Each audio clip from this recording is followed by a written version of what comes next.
Hello viewers, welcome back to my YouTube channel. आज हम बात करेंगे फिजिकल क्वांटिटीज के बारे में। और इससे पहले हमने साइंस के बारे में बात की थी, जिसमें हमने फिजिक्स की डेफिनेशन भी पढ़ी थी।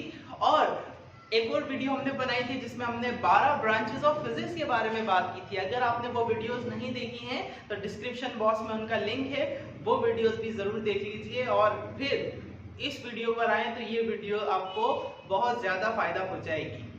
तो चलिए शुरू करते हैं फिजिकल क्वांटिटीज के बारे में। मैं पहले बोर्ड पर लिख देता हूँ डेफिनेशन, उसके बाद इसे समझते हैं। वो मिकदारें जिन्हें हम नाप सकते हैं, जिनकी पैमाइश कर सकते हैं, जिन्हें हम तौल सकते हैं, उन मिकदारों को हम फिजिकल क्वांटिटीज कहते हैं। फिजिकल क्वांटिटी वो प्रॉपर्टी होती है बॉडी की जिसे हम नाप सकते हैं, तौल सकते हैं, जिसकी पैमाइश कर सकते हैं।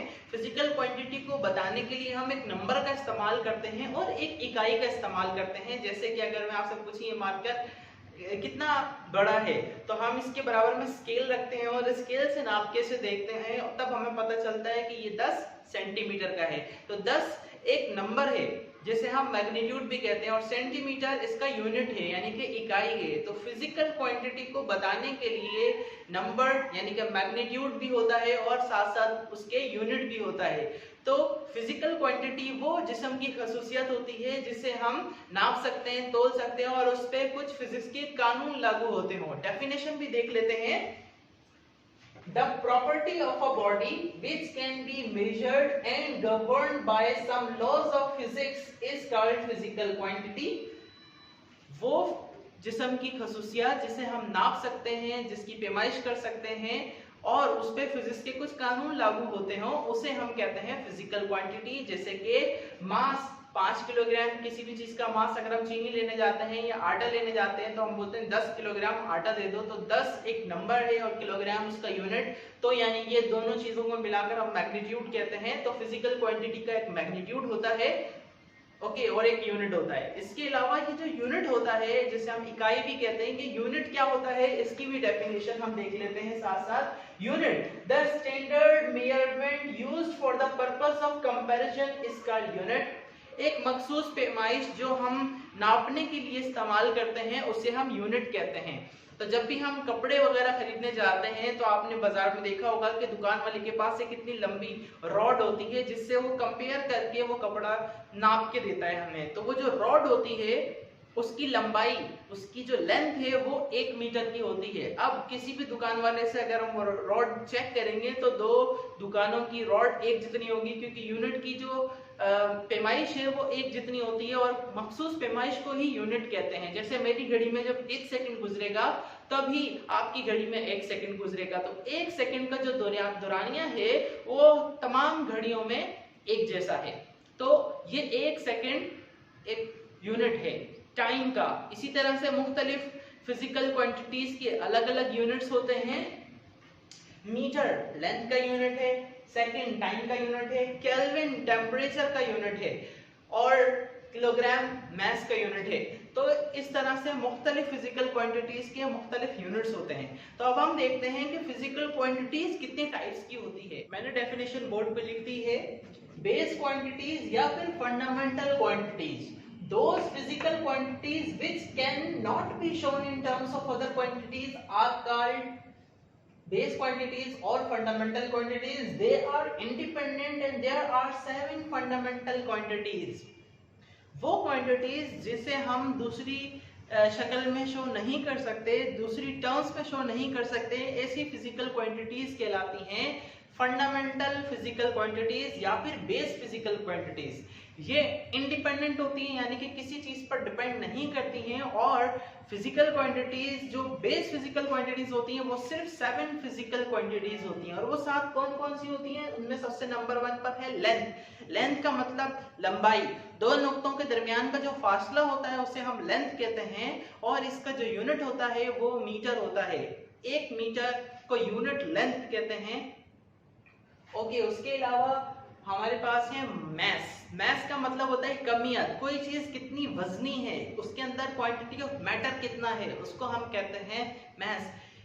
अगर हम चीनी लेने जाते हैं 5 किलोग्राम चीनी या फिर 15 किलोग्राम आटा, तो ये 15 किलोग्राम 5 किलोग्राम ये क्या है? ये मैस है।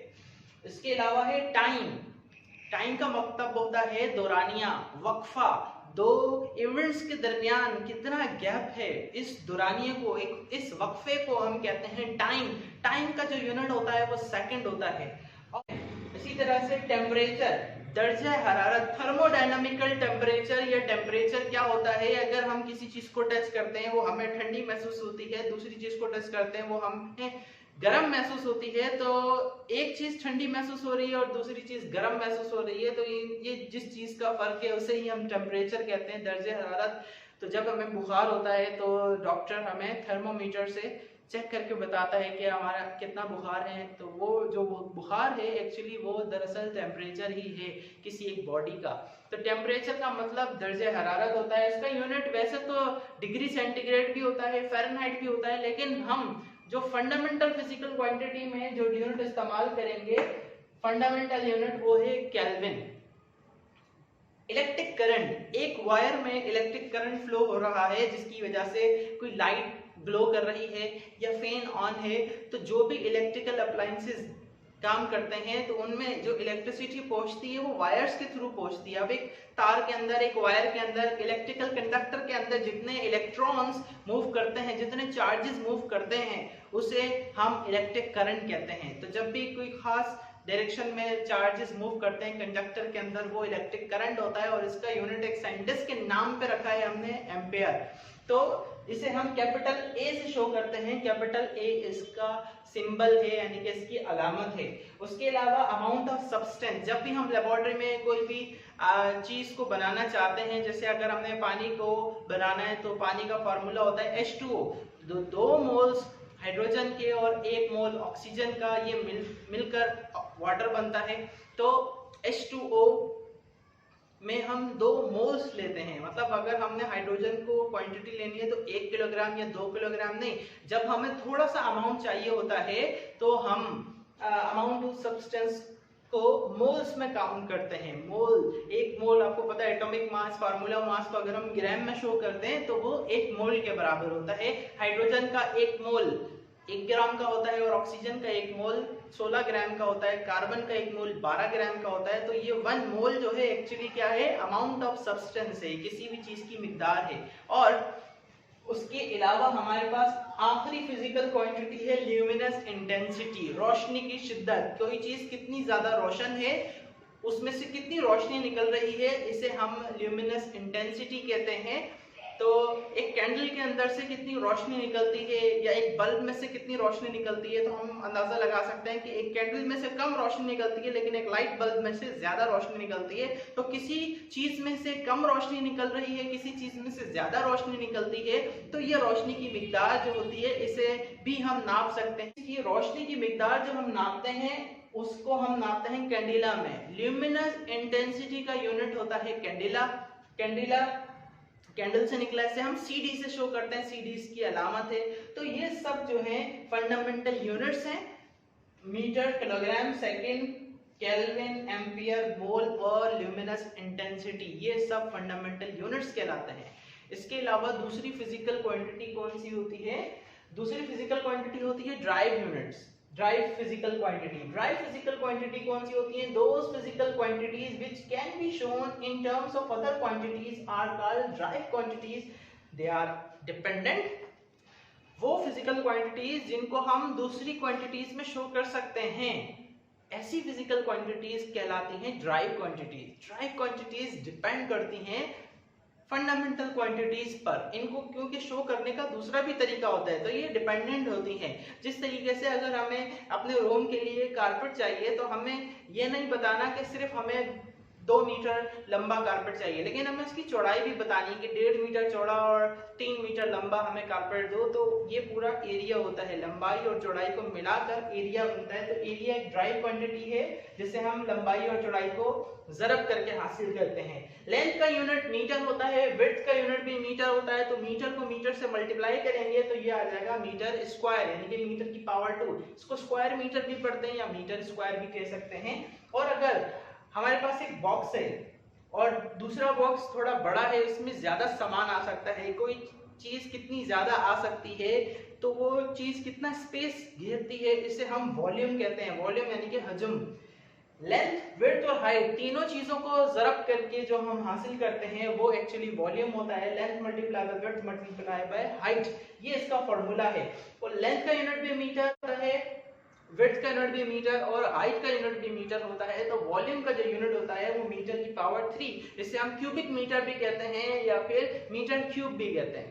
तो पता चला कि जो वॉल्यूम है इसकी लेंथ और इसकी लेंथ सेम है, विड्थ भी सेम है, इसकी हाइट ज्यादा है और इस वॉल्यूम की हाइट कम है। तो इस हाइट की ज्यादा होने की वजह से इसका वॉल्यूम बढ़ गया है और इसका वॉल्यूम कम रह गया, छोटा रह गया है। तो पता चला वॉल्यूम एक ऐसी चीज है जो तीन चीजों पर डिपेंड करती है, लेंथ, विड्थ और हाइट। तो इसीलिए हम कहते हैं कि वॉल्यूम एक ड्राइव क्वांटिटी है। तो वो क्वांटिटी जो किसी भी चीज पर डिपेंड करती है उसे हम कहते हैं ड्राइव क्वांटिटीज। और ड्राइव क्वांटिटीज कितनी भी बनाई जा सकती हैं। और फंडामेंटल क्वांटिटीज वो होती हैं जिन्हें हम दूसरी क्वांटिटीज में शो नहीं कर सकते, और ये सिर्फ 7 होती हैं, 7 होती हैं फंडामेंटल क्वांटिटीज। तो ये थी फिजिकल क्वांटिटीज जिसके बारे में आज हमने बात की, फंडामेंटल क्वांटिटीज और ड्राइव क्वांटिटीज। अगर आपको इसमें कोई भी बात समझ में नहीं आई हो तो आप कमेंट में बता सकते हैं, अपने डाउट्स क्लियर करवा सकते हैं। और अगर आप चाहते हैं कि हम किसी खास टॉपिक पर आपके लिए वीडियो बनाएं तो आप जरूर कमेंट बॉक्स में वो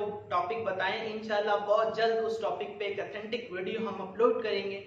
और अगर इस वीडियो से आपको कोई वैल्यू मिली हो, आपकी नॉलेज में अगर इजाफा हुआ हो, तो इस वीडियो को लाइक कीजिए, चैनल को सब्सक्राइब कीजिए और अपने दोस्तों और स्टूडेंट्स के साथ शेयर भी कीजिए। मिलते हैं एक नई वीडियो के साथ। Till then see you, good bye.